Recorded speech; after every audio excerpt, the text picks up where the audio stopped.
మన తెలంగాణ రాష్ట్ర ఎమ్మెల్సీ గారు కల్వకుంట్ల కవిత గారు మన ఏదైతే ముంబైలో మనీ లాండరింగ్ కేసులో అరెస్టు చేయబడ్డది. అందుకు ఆమె అక్రమంగా 192.8 కోట్లు ఆర్జించినట్లు ఈడీ వారు నిరూపించారు.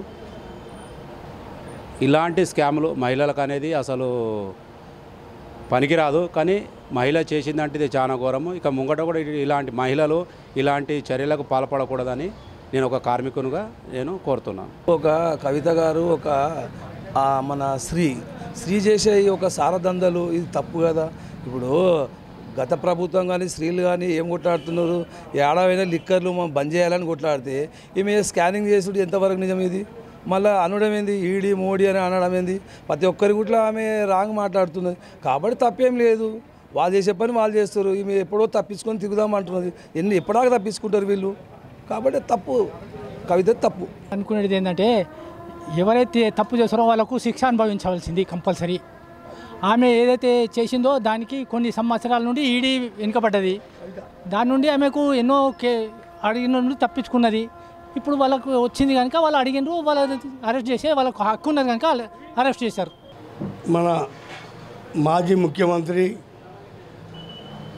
చంద్రశేఖరరావు గారి గారాల పట్టి కవిత గారు మొన్న అరెస్టు చేయడం జరిగింది.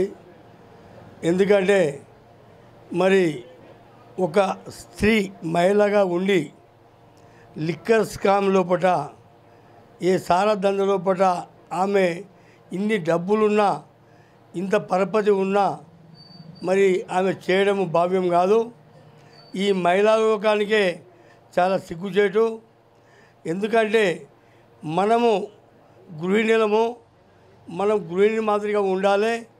వేరే మన వాళ్ళు ఎవరైనా చేస్తుంటే తప్పే అని చెప్పాలి. ఏదైతే ఈడీ గారు మరి ఆమెను అరెస్ట్ చేయడము, ఢిల్లీ తీసుకుపోవడము అది చట్ట ప్రకారము కరెక్ట్ ఉంది. మరి ఇక ముందు మహిళలందరికీ ఇలాంటి తప్పులు ఎప్పుడు చేయవద్దని చెప్పేసి అందరూ గుర్తుంచుకోవాలి. చట్టం తుట్టము కాదు, చట్టం తప్పకుండా అది తలుచుకుంటే మరి ప్రతి ఒక్కరిపైన మరి ఇదైతుంది. అవినీతి పరులు ఎవరైతే ఉందో వారికి తగిన గుణపాఠంగా ఈ యొక్క కవిత అరెస్టును గర్వించాలని చెప్పేసి ప్రజలందరికీ కోరుకుంటున్నాము.